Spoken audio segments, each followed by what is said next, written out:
his coat and put his coat around me, and it was very clear to me at that point that this man was intent on saving my life, and there was no way was he an adversary, he was a rescuer. I sort of assumed that since they had taken the time to come get us, that they weren't going to shoot us or anything right there. But and once we got on board the ship and they ran us through the hot showers and put us into a cabin with the bunks in it and all that, at that point, you know, we were all just glad to be alive and warm and dry. They gave us a cup of tea with honey, another cup of tea with honey, the next time cup of tea with honey, and some bread and cheese or bread and butter, and then put us in very warm showers, then put us under blankets in a very warm bunk room. And that's exactly the way you should be brought back from severe hypothermia. There's no frostbite involved because we weren't in frozen conditions. We were just slowly having the heat tucked out of our body. On the ship, the Russians were just like one human being to another. The Air Force Scone 92 from Shemya, the Navy Ready Alert Crew X-Ray Foxtrot 675, the Coast Guard Crew 1500 from Kodiak, and the Soviet fishing ship Misan Yavin were all instrumental in the search and rescue. All the odds were against us, and it all worked out. This was textbook in the end. This was something that was, this is the way it's supposed to work. It did. Wow. For me, that was the beginning of a career. I knew what I was going to be doing for the next 20 years, and that's what I did. Became a flight engineer and was on many cases after that. And I would have to say that this event, from just an aviation, from a standpoint of satisfaction, was a highlight of my flying career. There was a sense of satisfaction. I mean, you know, you really felt good about it because you were involved in saving somebody's life, and there's nothing that, I don't know, there's nothing that feels better than that. Yes, but I think it's the most significant thing that happened in my Navy career. Absolutely. That and maybe later the boat people operations off the coast of Vietnam, but the fact that we were able to assist and help some squadron mates that were in trouble. You always grow from those types of scenarios. I think those are little building blocks for your own personal character when you're in different situations as you get older. I think they're all very important. You don't realize how important they are at the time. You know, it's just an experience, you know. But yeah, I think it affects you. I think it helps to define how you think and how you act. A good word to use is camaraderie. You know, you can't get that in the private sector. And I talk about teamwork. You know, teamwork's really important, especially in an event like this. You know, you just can't go on without the teamwork. Though the survivors were now in the warmth and safety of the Russian ship, they would not soon be returning to American soil. The Misan Yavin continued to stay in the area and search for more Americans through the night. In the morning, Captain Arbuzov would turn his ship west towards Petropavlovsk. Абсолютно я не думал. Абсолютно. Не нужно было спасти людей. Мы когда спасли людей, я никакую эскадру не видел. He said he didn't think about much of the, you know, American-Russian magnitude of what's involved. He was just focusing on rescuing the people. Вот в ту погоду, потому что было очень сильно, мы их не передали. The weather was very bad, so he doubts that even if they would head over to American ship, they would be able to pass the people over because the weather was so severe. Back in California, Bud Powers was in the middle of dealing with the complex diplomatic situation of retrieving his men from Russia. At the same time, he had the painful duty of notifying families that their loved ones may be lost. I had to go visit those that were lost and their families, and then I sent out what we call CACO, which was the Casualty Assistance Officers, and assigned one for each one of the people there. That evening, a friend from the squadron called and said he wanted me to know there had been an accident, but it appeared that everything was okay. He said that very quickly. Said that, you know, everybody seemed to be accounted for in life rafts. And of course that's what I wanted to believe, so I believed it. I went out to Jerry Grigsby's place and saw Lorraine at the time. I went to, with someone else, to go see, Garcia's parents, I think, lived in San Jose. went out to see them. I went to Butch Miller's house. Butch was my second flight engineer on my crew at the time, and so I went out to his wife's place. By the time, 2 days later, I saw 2 official black Navy cars pull up in front of my house. I was looking out the window. By that time, I realized what they were going to say, and it had just taken me the whole 2 days to come to grips with it, because I kept thinking, well, as long as there's hope, I'm going to have hope. The Misan Yavin docked in Petropavlovsk 36 hours after leaving the ditch site, arriving at midnight. The survivors would spend the next 2 days there before being transported to Khabarovsk, an open city to Americans near the Chinese border.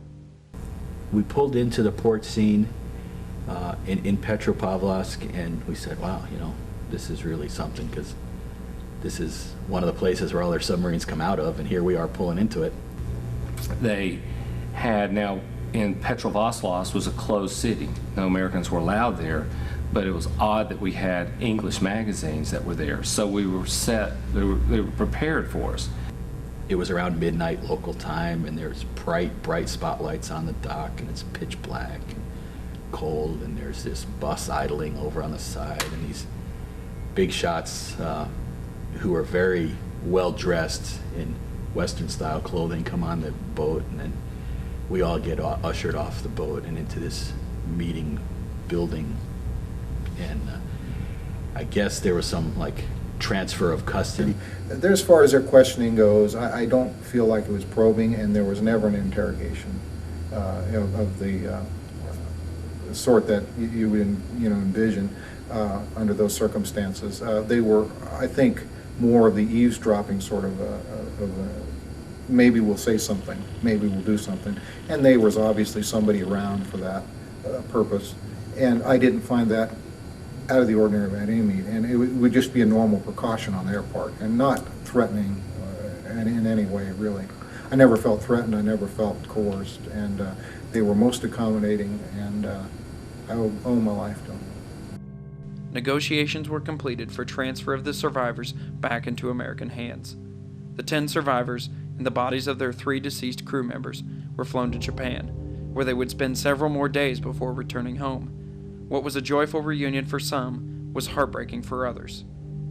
Jerry Grigsby's mother shared that her son had been saved from drowning when he was 12 years old. She saw no irony in the fact that years later he would die in the water. Instead, she believes he was spared in childhood to be instrumental in saving the lives of others. On October 26, 1978, he was just that.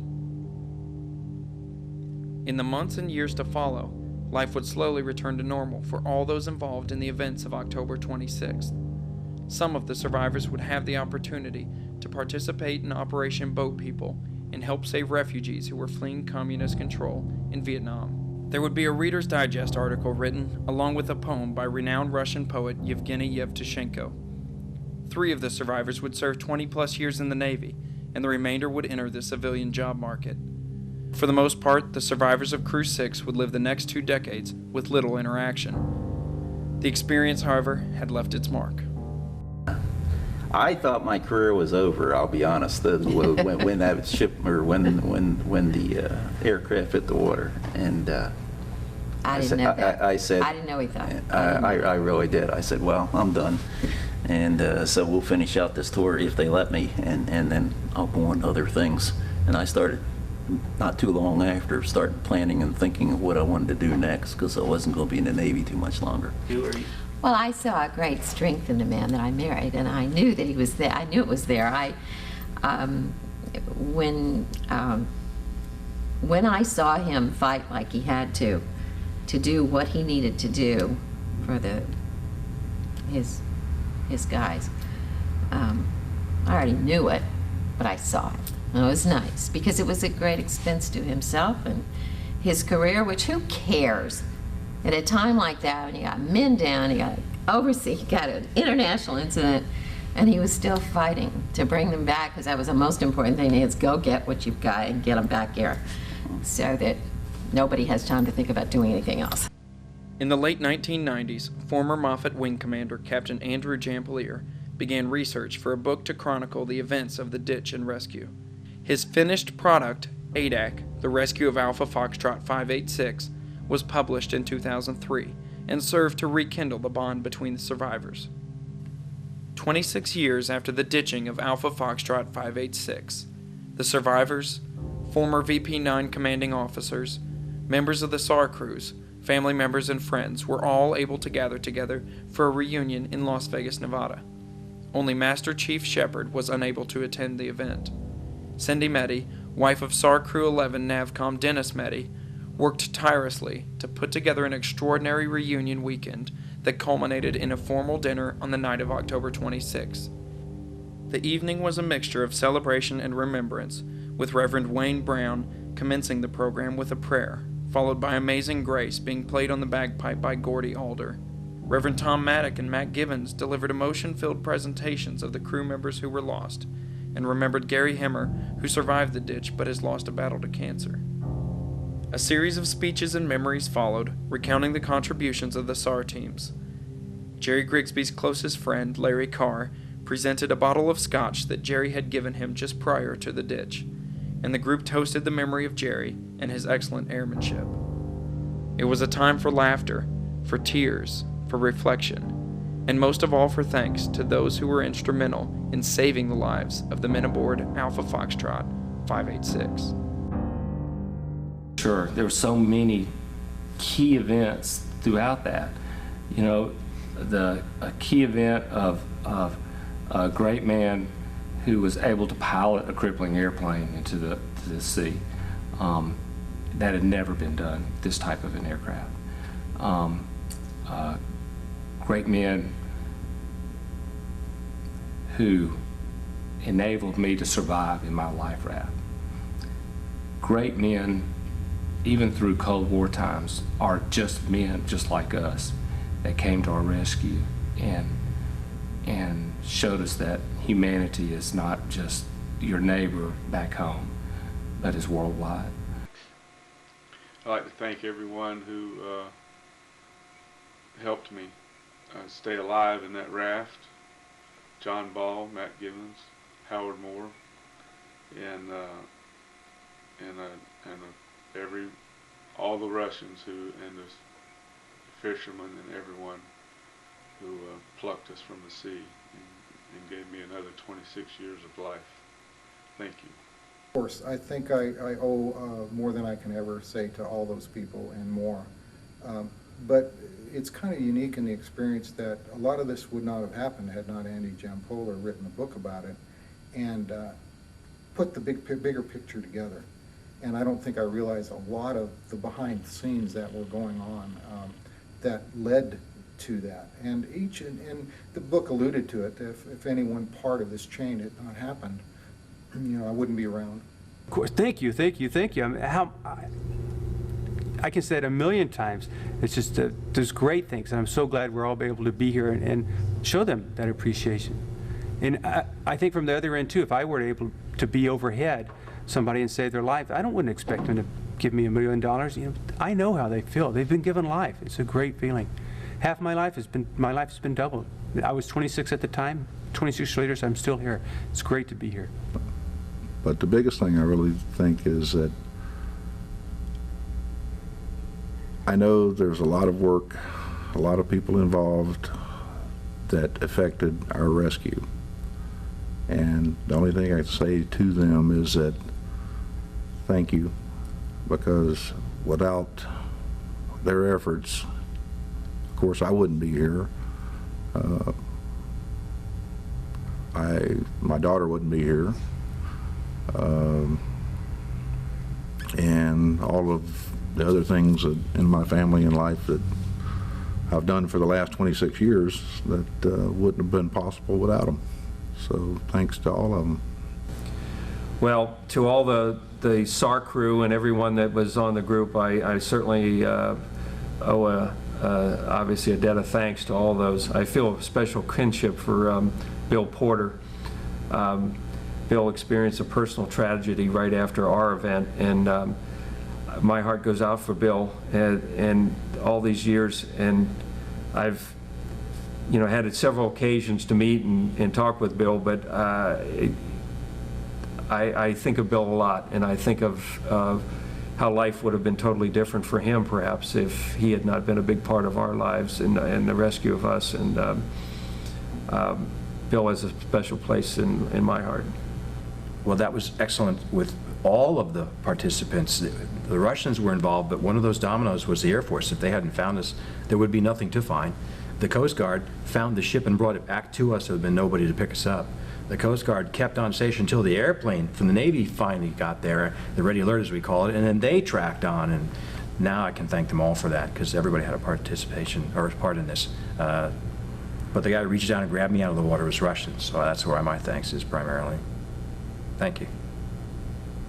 I think it speaks a lot about Captain Arbruzov and what he did, pretty much with his own initiative. I mean, when you're out there on the open ocean as in a commercial boat or a Navy boat or even, you know, a P-3 flying around 1,000 miles from land, I mean, you're pretty much your own boss. And, you know, there's nobody telling you what to do. I mean, there's all kinds of messages coming in and out, but I mean, it's your judgment on the scene. And the fact that he turned around and went right back into that storm he was trying to outrun says a lot about him.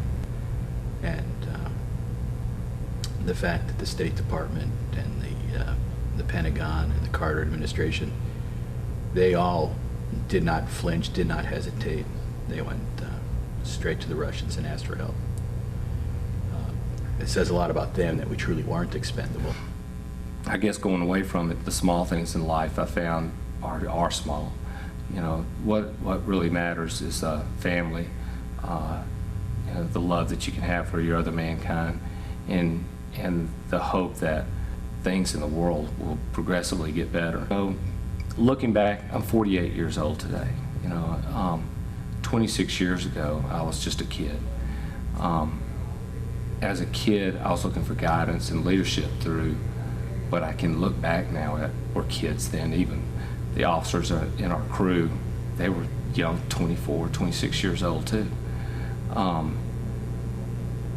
I can never